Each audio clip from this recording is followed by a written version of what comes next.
وفاقی وزیر جاوید لطیف نے کہا ہے کہ کچھ احباب چاہتے ہیں کہ حکومت پہلے ختم کی جائے۔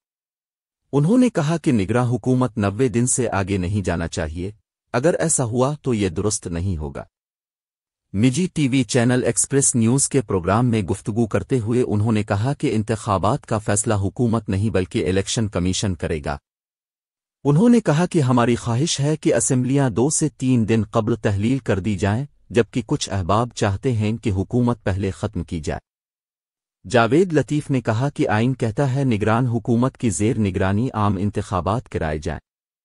ان کا کہنا تھا کہ مولانا فضل الرحمان کے تحفظات درست تھے جن کو دور کر دیا گیا ہے۔ جاوید لطیف نے کہا کہ نئی حکومت عوامی مینڈیٹ سے آئے گی جس کا سب کو احترام کرنا ہوگا۔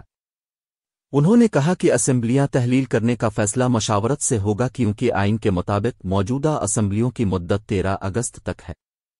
وفاقی وزیر نے کہا کہ نگراں حکومت کو آئین کے مطابق 90 دن کے لیے آنا ہے، نگراں حکومت کو 90 دن سے آگے نہیں جانا چاہیے، اس سے زیادہ طول دینا درست نہیں ہوگا اور نہ ہی یہ ملک کے مفاد میں ہوگا۔